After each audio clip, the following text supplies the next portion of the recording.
분야별 사회복지법 정신건강 분야 들어가겠습니다. 정신건강 분야의 법이 이거 하나입니다. 이거 하나고 그 다음에 이제 대상자별 복지로 해서 아동복지법이 기다리고 있네요. 자, 이거는 별표 2개 정도 칠 수 있습니다. 시험 문제 낼 거리가 많거든요. 그래서 별표 2개 정도 쳐주시고, 뭐 중요한 부분들은 제가 이제 말씀을 중간중간에 똑같이 드리겠습니다. 자, 목적은 참고하시고요. 기본 이념 들어갑니다. 모든 국민은 정신질환으로부터 보호받을 권리가 있고요. 2번, 모든 정신질환자는 인간으로서의 존엄과 가치를 보장받고 최적 동그라미 치세요. 최적의 치료를 받을 권리를 갖는다. 최적 밑에다 쓰세요. 최소한의 치료가 아닙니다. 최소한의 치료를 받을 권리를 가진다 라고 하면 안 됩니다. 최적의 치료라고 되어 있습니다. 그 다음에 3번, 모든 정신질환자는 정신질환이 있다는 이유로 부당한 차별 대우받지 않습니다. 네 번째, 미성년자의 밑줄. 미성년자니까 뒤에 특별히가 들어가고요. 그 다음에 교육이 들어갑니다. 교육의 동그라미. 미성년자인 정신질환자는 특별히 치료, 보호, 교육을 받을 권리를 갖는다. 미성년자 왼쪽에 쓰세요. 미성년자 왼쪽에다가 모든 정신질환자라고 들어가면 안 됩니다. 이해되셨죠? 자, 그 다음에 5번째 들어갑니다. 5번째 별표 하나. 5번째가 가장 시험에 틀리게 나올 확률이 높은 거예요. 정신질환자에 대해서는 입원 또는 입소가 최소화되도록 여기서 한번 끊어야 돼요. 지역사회 중심의 치료가 우선적으로 고려돼야 되고, 자, 여기까지는 이제 조금 틀리게 나올 확률이 좀 낮지만 그 다음이 중요한 거거든요. 그 다음에 보면 정신건강시설에 그 다음에 가로 자신의 의지에 따라 입원 또는 입소, 이것을 자의 입원이라 하거든요. 자, 이것이 권장되어야 한다 가로 닫고예요. 자, 마지막 부분에 줄 표시하시고 뭘 쓰면 되냐? 보호 의무자에 의한 입원. 보호 의무자에 의한 입원. 권장 이렇게 나오면 이거는 틀립니다. 보호 의무자에 의한 입원도 있거든요. 그런데 자신의 의지에 따른 입원이 권장되는 거지 보호 의무자에 의한 입원이 권장되는 거 아니에요. 기출문제 보시면 이거 나와 있어요. 잘 기억하십시오. 자, 밑에 있는 내용들은 안 보셔도 됩니다. 시험 문제 나올 거리가 아니에요. 자, 넘기시고 그 다음에 정의가 있습니다. 중요한 대목 있습니다. 1번 별표 쭉 내려오세요. 4번 별표 쭉 내려오세요. 6번 별표, 7번 별표입니다. 자, 그 대목만 보겠습니다. 정신질환자란 망상, 동그라미, 환각, 동그라미, 이걸 찾으세요. 망상, 환각, 사고나 기분의 장애 등으로 인하여 독립적으로 일상생활을 영위하는 데 중대한 제약이 있는 사람을 정신질환자라고 정의합니다. 쭉 내려오십시오. 정신건강증진시설은 3가지입니다. 동그라미 1, 정신의료기관, 동그라미 2, 정신요양시설, 동그라미 3, 정신재활시설입니다. 정신재활시설 위에다가 사회복귀시설 X라고 쓰세요. 사회복귀시설이라고 예전에 했었는데 그 용어가 아닙니다. 정신재활시설입니다. 그 다음에 쭉 내려오세요. 정신요양시설은 정신질환자를 입소시켜 요양 동그라미, 요양 서비스를 제공하는 시설을 말 그대로 요양시설이라 합니다. 정신재활시설에는 요양이란 단어가 없습니다.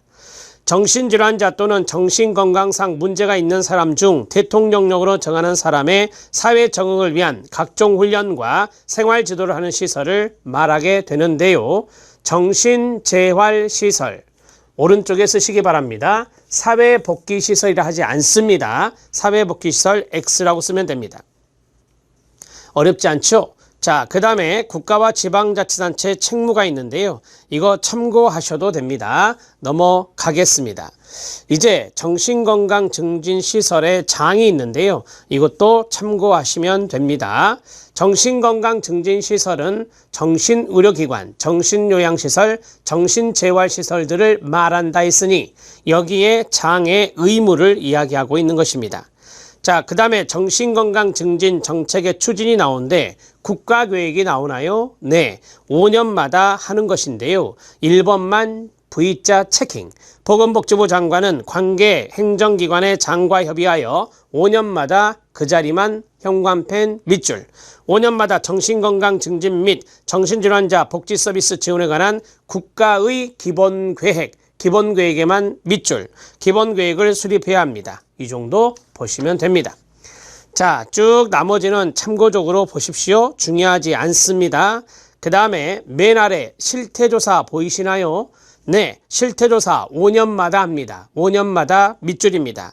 보건복지부 장관은 5년마다 다음의 사항에 관한 실태조사를 해야 한다라고 했는데요. 한마디로 말하면 정신질환자 실태조사라고 합니다. 정신질환자 실태조사 5년마다 한다. 이렇게 정리하시죠. 그 다음에 8번 정신건강의 날이 있습니다. 정신건강의 날은 10월 10날입니다. 10 이렇게 외우시면 됩니다. 정신건강의 중요성을 환기하고 정신질환에 대한 편견을 해소하기 위해 매년 10월 10일을 정신건강의 날로 하고 정신건강의 날이 포함된 주를 정신건강 주간으로 합니다. 1번 정도만 아시면 됩니다. 기념일은 나중에 정리할 것입니다. 자, 그 다음에 정신건강복지센터의 설치 운영이 있습니다. 여러분들이 가다 보면 정신건강복지센터라고 하는 간판이 많이 보입니다. 그것을 이야기하는 건데요. 여기에서 눈여겨보실 것 한 가지만 말씀을 드리겠습니다.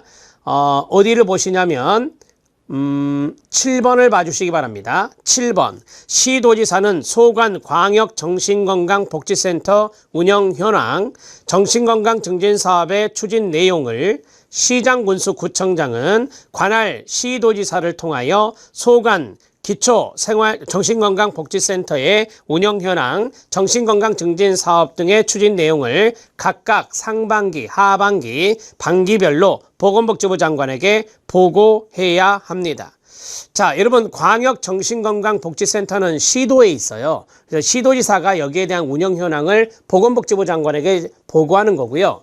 그 다음에 시군구에는 기초정신건강복지센터가 있어요. 여기에 대한 운영 현황을 보건복지부 장관에게 보고하라 이거예요. 상반기, 하반기 1년에 2번. 자, 정리가 됐죠? 그 다음에 쭉 내려오세요. 국가트라우마센터 설치 운영이 있고 그 다음에 중독관리통합지원센터 설치 운영이 있습니다.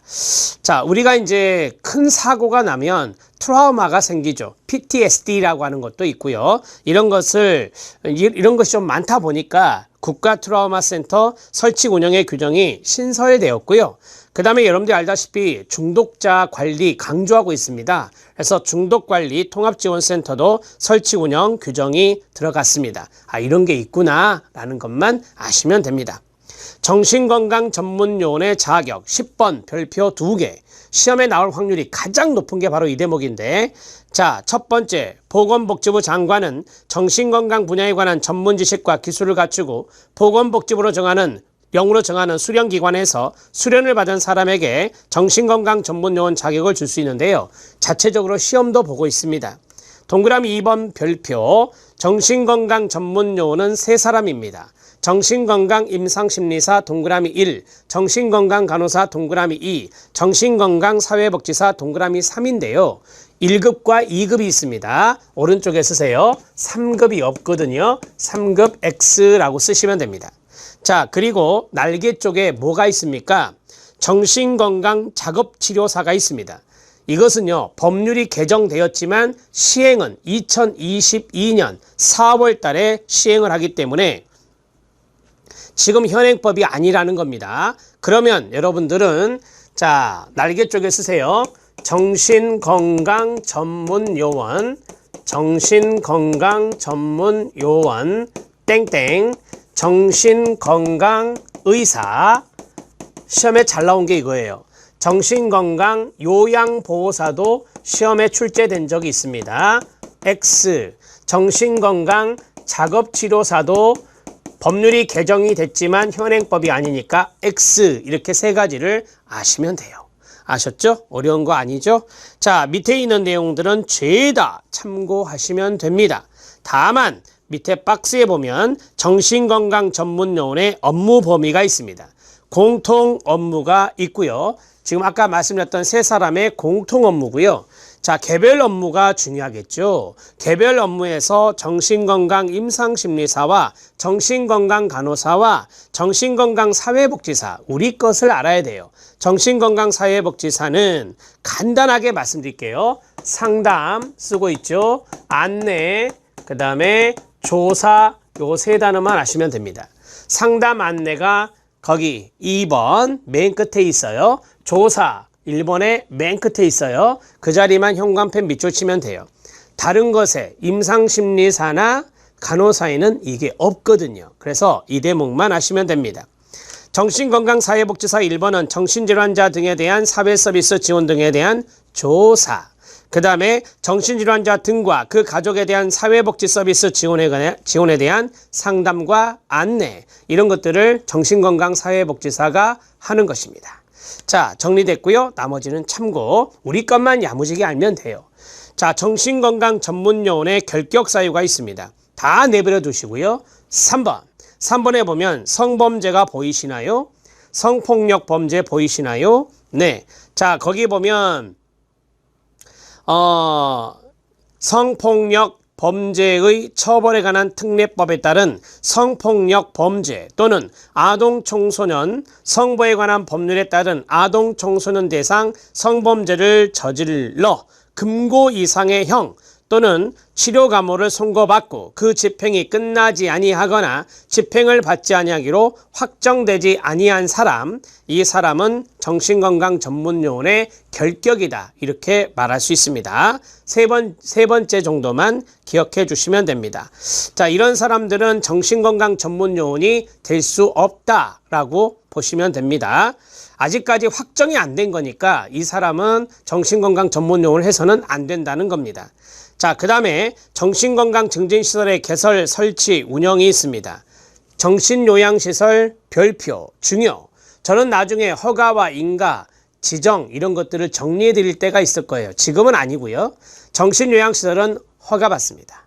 자, 그렇다면 설치 운영 제22조 오른쪽에 화살표, 신고, X라고 쓰면 됩니다. 신고가 나올 확률이 높아요. 왜? 시설이니까. 그런데 이 녀석은 허가를 받습니다.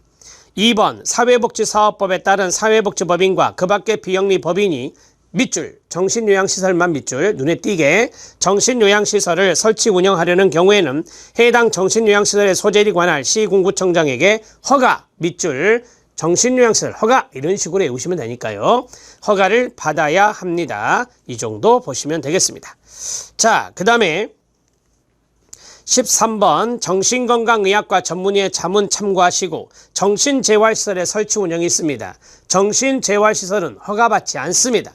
정신재활시설 오른쪽 제26조 오른쪽에다가 허가 X라고 쓰면 됩니다. 이건 또 반대로 생각하면 돼요. 이건 신고하거든요. 자, 2번 국가나 지방자치단체 외의자가 정신재활시설만 밑줄, 정신재활시설을 설치 운영하려면 해당 정신재활시설 소재지 관할 시장군수구청장에게 신고 밑줄 하여야 합니다. 되셨나요? 자, 그 다음에 5번 국가 및 지방자치단체는 필요한 경우 정신재활시설을 사회복지법인 또는 비영리법인에게 위탁하여 운영할 수 있습니다. 당연한 것 아닙니까? 자, 정신재활시설의 종류 있습니다. 별표 하나 치시기 바랍니다.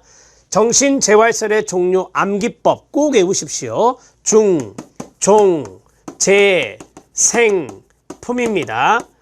자, 5가지가 있다라고 하는 건데요. 중독자 재활시설입니다. 종합시설입니다. 재활훈련시설이고요. 이거는 생활시설이고요. 이거는 생산품 판매시설입니다. 큰 대분류가 이렇게 5가지가 있습니다. 자, 넘어가셔도 됩니다. 박스로 처리해 놨거든요. 자, 그 박스를 보시면 그 밖에 대통령령으로 정하는 시설에서 거기에 보면 생산품 판매시설, 중독자 재활시설, 종합시설이 있는데 이것의 최종 종합판이 맨 아래에 있는 박스입니다.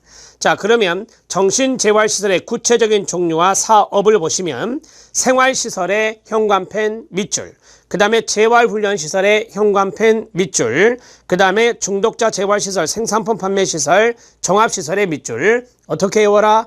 정신재활시설은 중종재생품. 한 번 더 시작. 정신재활시설은 중종재생품. 이렇게 외우십시오. 자, 이제 개념이 있는데 개념 보실 필요 없어요. 개념 놔두시고 재활훈련시설에 하나, 둘, 셋, 넷, 5개가 들어가 있습니다. 재활훈련시설의 첫 번째가 뭐죠? 주간재활시설, 그 다음에가 공동생활가정, 그 다음에가 지역사회 전환시설, 그 다음에가 직업재활시설, 마지막이 아동청소년 정신건강지원시설입니다. 이 5번이 별도로 있다가 여기 재활훈련시설로 들어갔어요. 그래서 제가 거기에 밑줄을 쳐둔 겁니다. 이렇게 해서 5가지 종류만 야무지게 알아두십시오. 재활훈련시설의 5가지 굳이 외울 필요 없어요. 재활훈련시설의 5가지까지는 안 나올 거니까 여러분들이 그냥 여기 크게 5가지 정리하시면 됩니다. 자, 그러면 이 생활시설, 재활훈련시설, 중독자 재활시설, 생산품 판매시설, 종합시설 중에 틀리게 나올 수 있는 게 무엇일까요? 예전에 있다가 이 용어가 사라진 게 하나 있어요.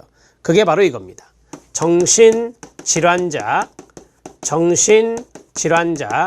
주거시설은 없죠. 정신질환자 주거시설 X 이거 하나 써놓으시면 됩니다. 자, 되셨나요? 정신건강증진시설의 평가입니다. 사회복지사업법에 했던 것 복습했는지 볼게요. 시설평가 몇 년마다 합니까? 3년마다 합니다. 꼭 기억하셔라 했어요. 자, 그러면 어디가 중요할까요? 거기에 보면 1번 보건복지부 장관은 정기적으로 정신건강증진시설에 대한 평가를 하여야 한다. 다만 의료법에 따른 의료기관의 인증 또는 사회복지사업법에 따른 사회복지시설 평가로 정신건강증진시설 평가를 가름할 수 있다라고 했거든요. 거기 정기적으로라는 말 있죠. 이 정기적으로를 위로 빼서 3년마다라고 정리하시면 됩니다. 3년마다 평가하는 것입니다. 자, 밑에 보면 사회복지시설 평가로 가름할 수 있다 그랬는데 사회복지시설 평가가 3년마다 하는 것이니 3년마다라고 기억하시면 되는 것입니다. 밑에 있는 내용은 참고하시고요. 그 다음에 청문도 참고하시면 됩니다. 복지서비스 제공, 첫 번째 복지서비스의 개발, 두 번째 고용 및 직업재활 지원, 세 번째 평생교육 지원, 문화예술 여가 체육활동 등의 지원, 지역사회 거주, 치료, 재활 등 통합 지원, 여기까지는 정신질환자에 대한 지원이고요. 마지막은요, 가족에 대한 정보 제공과 교육입니다. 가족에 대한 지원도 빠져서는 안 될 것입니다. 이 정도 보시면 됩니다. 자, 그 다음에 보호 및 치료에서 보호 의무자의 의무가 있습니다. 보호의무자는 보호하고 있는 정신질환자가 적절한 치료 및 요양과 사회적응 훈련을 받을 수 있도록 당연히 노력해야 하는 것입니다. 자의 입원부터 입원이 나옵니다. 자, 그러면 날개 쪽에 써주세요. 입원의 종류. 자, 입원의 종류가 5가지가 있습니다. 5가지가 있는데 입원의 종류에 해당되지 않는 것 제가 딱 찍어드리면 이거예요. 시도지사에 의한 입원은 없습니다. 시도지사에 의한 입원은 없습니다. 하나 더 할까요? 전문가에 의한 입원은 없습니다. 전문가에 의한 입원은 없습니다. 이 2가지를 적어 놓으시면 됩니다. 자, 그러면 입원의 종류가 5가지가 있다라고 했잖아요. 자신의 의지에 따른 입원이 자의 입원입니다. 그 다음에 두 번째, 보호 의무자의 신청에 의해서 입원하는 게 보호 의무자에 의한 입원입니다. 자, 이거는 신청이 있을 때 하는 것이고 그 다음에 동의를 받았을 때는 동의 입원이라 합니다. 보호 의무자의 동의를 받아서 하는 것은 동의 입원이다. 이렇게 보시면 되고 이게 신설된 겁니다. 그 다음에 네 번째, 시, 군, 구청장에 의한 입원이 있습니다. 시군, 구청장에 의한 입원이 있고 마지막 5번째는 에머전시 응급 입원입니다. 이렇게 해서 5가지가 있다. 노트에 놓으시면 돼요. 우리 공무원 시험은 여기까지. 여기에 대한 디테일한 것까지 나오지 않습니다. 그래서 요 정도 적어주시면 됩니다. 이해되셨죠? 자, 자의 입원의 형광펜 밑줄.